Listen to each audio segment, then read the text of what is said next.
शिक्षण क्षेत्रातला एक अहवाल शासकीय पातळीवरचा प्रकाशात आला आहे, म्हणजे समोर आलाय, चर्चा होते आहे. कमी पटसंख्या असलेल्या, पहिलं वाक्य लक्षात घ्या, कमी पटसंख्या असलेल्या म्हणजे ज्या ठिकाणी विद्यार्थी नाहीत, म्हणजे 0 पासून ते जेमतेम 20 पर्यंत विद्यार्थी आहे, अशा 14,783 काहीतरी शाळा बंद करा. बंद करा म्हणण्याच्या पेक्षा बंद केला म्हणलं की ते लगेच शब्द भडक वाटतो आणि त्याच्यावर चर्चा सुरू होते, त्याच्यावर आंदोलनं सुरू होतात. त्यांचं समायोजन शेजारच्या शाळेमध्ये करा, असा शासकीय पातळीवरचा प्रस्ताव आहे. आता ही बातमी देताना हे तर शीर्षक काय असतं, मी तुम्हाला समोर ते बातमीचं शीर्षक दाखवतो. एका दैनिकाने दिलेलं, 4,000 शिक्षक अतिरिक्त ठरण्याची भीती. म्हणजे ह्यांना मुलं नाही आहेत म्हणून शाळांची अवस्था बिकट झालेली आहे. म्हणजे त्याच्यावरती खर्च कशासाठी करायचा, मुलंच नाही त्याची चिंता नाही करावी वाटत.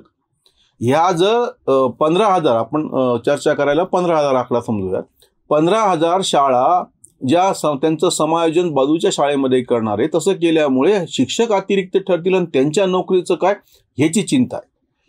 म्हणजे जणू काही ही सगळी जी शिक्षण व्यवस्था चालू आहे ती शिक्षकांचे पगार व्हावेत म्हणून, त्यांना 7व्या वेतन आयोगाप्रमाणे पगार मिळावा म्हणून, सगळे भत्ते लाभ मिळावेत म्हणून, किंवा ते शिक्षक जनगणनेच्या कामासाठी बाकीचे कामासाठी कामाला यावेत म्हणून, किंवा हे जे सगळं शिक्षण खातं आहे तिथले जे अधिकारी आहेत त्यांचे पगार व्हावेत म्हणून चालू आहे का?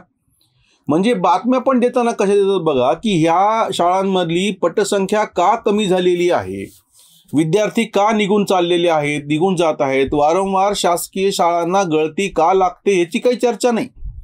शिक्षणाचा दर्जा सुधारावा म्हणलं तर शैक्षणिक साहित्याच्या बाबतीमध्ये काय झालं आजपर्यंत.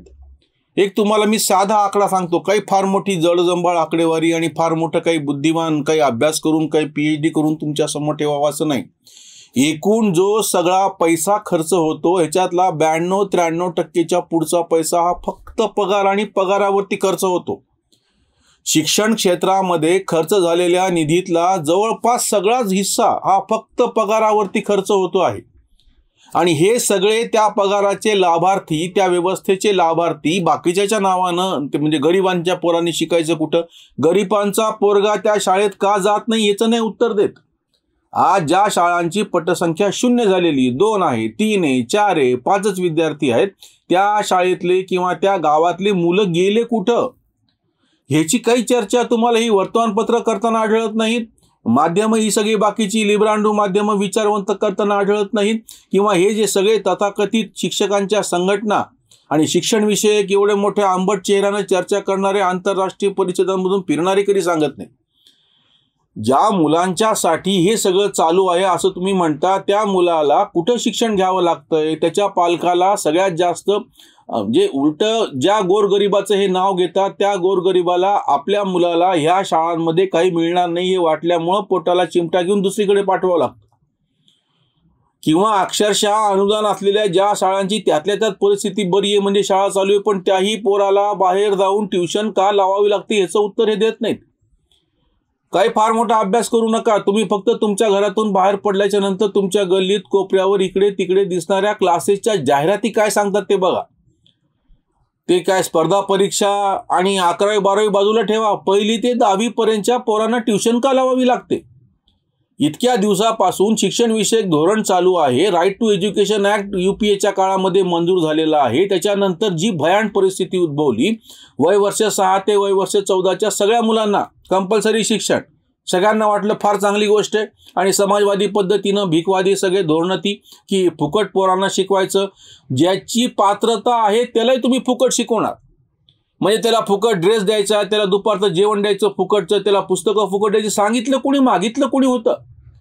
ज्याची अवस्था वाईट आहे त्याच्यासाठी हे सगळं करणं आपण समजू शकतो. ज्याची आर्थिक गरज आहे, निकड आहे, जो उपेक्षित घटकातला आहे, मागास आहे, दुर्लक्षित आहे, दलित आहे, शोषित आहे, त्या मुलांच्यासाठी अशा पद्धतीची शैक्षणिक मदत करणं समजू शकतो.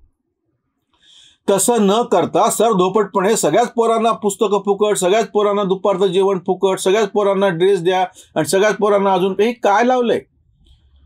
सरकारने अनुदानाचं जेव्हा स्वतः सरकारी शाळा त्या कमी पडल्या म्हणून तुम्ही अनुदान द्यायला सुरुवात केली. पहिले काय 10%, 20% असं करत करत 100% अनुदान आलं. ते सगळे शिक्षक तुमच्या वेतन आयोगामध्ये आले की त्या शाळेचं बोऱ्या वाजला.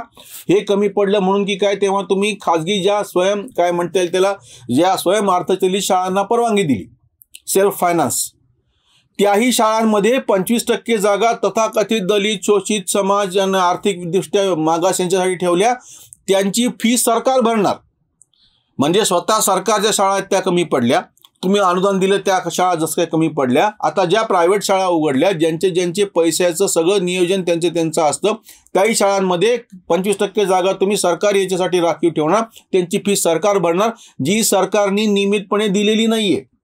आणि त्या शाळेत प्रवेश घेतल्याच्या नंतर त्या मुलाला बाकीच्या खर्चासाठी इतरांकडे तोंड पाहण्याची वेळ येते. शेवटी त्या जागा रिकाम्या राहिल्याचं समोर आलेलं. म्हणजे ह्या सगळ्या धोरणामध्ये शासकीय पातळीवरती जो काही खर्च केला जातो आहे तो कसा गळक्या माठामध्ये पाणी भरल्यासारखं आहे. ते भरणारच नाहीये कधी.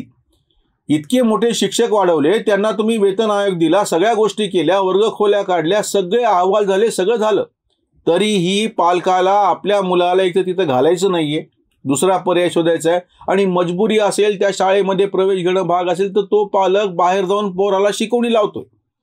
ही परिस्थिती का आली? आज जे अशा पद्धतीच्या बातम्या देत आहेत की 4000 शिक्षक अतिरिक्त, म्हणजे त्या शाळांची अवस्था काय आहे, मुलं काय आहेत, पालकांचं कोणाचं काहीच मत विचारात घेतलं नाही. शिक्षक अतिरिक्त, मराठवाड्यामध्ये इतके शिक्षक अतिरिक्त, महाराष्ट्रामध्ये काय, वगैरे वगैरे. ही सगळी चर्चा करत असताना ह्याच्या पाठीमागं ह्या ज्या सगळ्या शिक्षक संघटनांच्या अतिशय स्ट्रॉंग अशा युनियन होऊन बसलेल्या आहेत, त्यांची मक्तेदारी नाही, दादागिरी होऊन बसलेली आहे. आणि हे जसा हरामखोर शब्द आहे ना, तसं मी पगारखोर असा शब्द वापरतो. ही सगळी शिक्षण व्यवस्था ही पगारखोर होऊन बसलेली आहे. यांना वेतन आयोगाचे फक्त फायदे पाहिजे आहेत. आणि हे तुम्ही कोणालाही विचारा, माझी बदली कशी होईल, माझ्याच बरोबर माझ्या म्हणजे नवरा बायको शिक्षक असले तर त्या भागामध्ये त्याची बदली कशी होईल, वेतन आयोगाचे आणि बाकीचे सगळे किंवा वाढलेले TA DA चे सगळे पैसे कसे मिळतील, याच्याशिवाय काहीही चर्चा होत नाही. प्रत्यक्ष शिक्षण विषयक आता तर पुस्तकं फुकट द्यायला सुरुवात केली. आता हे जी सगळी पुस्तकं आहेत त्याला जोडून, म्हणजे पुस्तकाच्या बरोबरीनं शिक्षक हस्तपुस्तिका, हँडबुक्स आणि असंख्य म्हणजे शिक्षणाच्या संदर्भातल्या वेगवेगळ्या पद्धती आता नवीन न्यू एज्युकेशन पॉलिसी, नवीन राष्ट्रीय शैक्षणिक धोरणामध्ये ते घेतलेलं आहे. मग हे आधी का नाही झालं? शिक्षक हा एखादा वेगळ्या पद्धतीनं काही शिकवतो आहे असं का नाही घडलं? किंवा त्या गावातल्या शिक्षणाच्या संदर्भामध्ये तिथल्या ग्रामपंचायतला निधी द्या आणि त्यांना ठरवू द्या. कारण त्यांना जर आपल्या पोराचा कळवळा असेल तर ते त्यांच्याकडे मिळालेल्या निधीचा योग्य वापर करून आपल्या गावातली शाळा चालवतील. पण तुमचं हे दिल्लीतलं, मुंबईतलं, औरंगाबादमधलं बसून जर नियोजन चालतंय ते काही कामाचं नाहीये. सगळ्यात महत्त्वाची गोष्ट म्हणजे डायरेक्ट बेनिफिट ट्रान्सफरनी वेगवेगळ्या ठिकाणी म्हणजे तुम्ही पैसे सरळ त्या लाभार्थींना देता आणि त्याच्यामधून खूप चांगले म्हणजे एक तर गळती थांबली, भ्रष्टाचार जवळपास संपून गेला आणि जो लाभार्थी आहे त्याच्यापर्यंत पैसा सरळ पोहोचायला लागला. शासनाचे प्रचंड प्रमाणामध्ये याच्यामध्ये बचत व्हायला लागली. हे सिद्ध झाल्याच्या नंतर आता शिक्षण क्षेत्रामध्ये सुद्धा ज्याला वाउचर नावाची संकल्पना सांगितलेली आहे की तुमचा जर मुलगा ज्याला शाळेत प्रवेश घ्यायचा असेल तर त्यासाठी शासन जितका खर्च करणार आहे तितक्या किमतीचं वाउचर त्या पालकाकडे द्यायचं. त्या पालकांनी ते वाउचर त्याला जिथं प्रवेश घ्यायचा आहे त्या ठिकाणी जमा करायचं. मग ती खाजगी शाळा असो की ती सरकारी शाळा असो, ते जे वाउचर्स आहेत ते मग तहसीलमधून त्याचे पैसे त्यांना मिळतील. ही सिस्टीम पण सुचवल्या गेलेली होती. आम्ही तर त्याच्या पुढे जाऊन म्हणतो डायरेक्ट बेनिफिट ट्रान्सफर. तुम्ही ज्या स्वतः प्रत्यक्ष सरकारच्या शाळा आहेत त्या शाळा ज्या जिथं पूर्णपणे त्याच्यामध्ये काय म्हणता येईल तुम्हाला की विद्यार्थी आहेत किंवा तालुक्याच्या जिल्ह्याच्या ठिकाणी आहेत त्या सगळ्या शाळा तुम्ही बळकट करा. जे आणि बाकीच्या सगळ्यांना पर्याय द्या. तुम्हाला इथं सरकारी शाळेमध्ये जायचं आहे का तुमच्या खात्यामध्ये इतके पैसे जमा करू. मी तुम्हाला खात्रीनं सांगतो तुम्ही ज्याला हा पर्याय द्याल अगदी अपवाद वगळता कुठलाही पालक असं म्हणणार नाही की तुमच्या त्या घाणेरड्या शाळेमध्ये मला पोरांना शिकवायचे. तो सरळ म्हणाल की आमच्या खात्यामध्ये पैसे द्या व्हा बाजूला.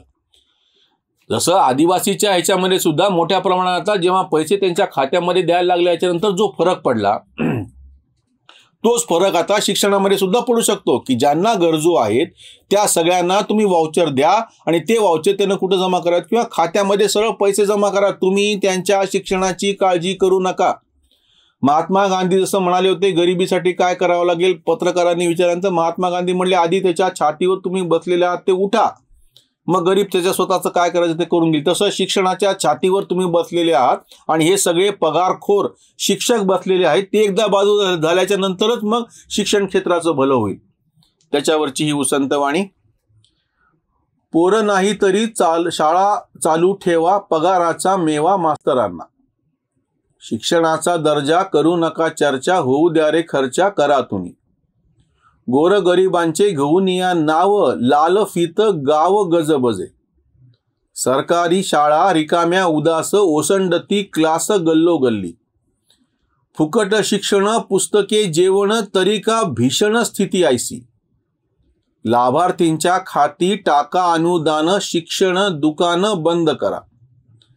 कांत सरकारी शाळांचे धोरण, शिक्षण मरण ओढावले, शिक्षण मरण ओढावले. या सगळ्यातून प्रत्यक्ष शिक्षण क्षेत्राचं मरण ओढावलेलं आहे. आणि ज्या गोरगरिबांच्या नावाने हे चाललंय असं सांगितलं जातं, छाती पिटून आता रडगाणे सुरू झालेले आहेत की ह्या शाळा बंद झाल्या तर कसं व्हावं. आणि त्याला जोडून बातम्या काय लावल्या खाली की दारूच्या दुकानांना परवानगी. म्हणजे वरती काय सांगायची बातमी, शाळा कशा बंद होणार, शाळा बंद आणि दारू दुकान चालू. अशा भडक बातम्या वर्तमानपत्रांनी ठरवून ठरवून चालवलेल्या आहेत. प्रत्यक्षामध्ये शासनाने कमी पटसंख्या असलेल्या शाळांचं समायोजन करता येऊ शकतं असं सुचवलेलं आहे. आणि दुसरी गोष्ट म्हणजे दारू दुकानाचा जो विषय आहे की जे लायसन कोटा परमिट राह तिथं चालतं, त्याच्यामध्ये बदल कसे करता येतील असा विषय आहे. पण ते बाजूला ठेवायचं आणि भडकपणे असं रंगवायचं, शाळा बंद दारू चालू. हे सगळं समाजवादी व्यवस्थेतलं, समाजवादी भिकवादी व्यवस्थेतलं नेहरूंचं जे सगळं पाप आहे तेच सध्या चालू आहे. हे जोपर्यंत बंद होणार नाही तोपर्यंत सर्वसामान्य लोकांचंही भलं होणार नाही, शिक्षणाचंही भलं होणार नाही, विद्यार्थ्यांचंही भलं होणार नाही. हे फक्त पगारखोर मास्तरांचे कारनामे आहेत, हे लक्षात घ्या. इथेच थांबूयात. धन्यवाद.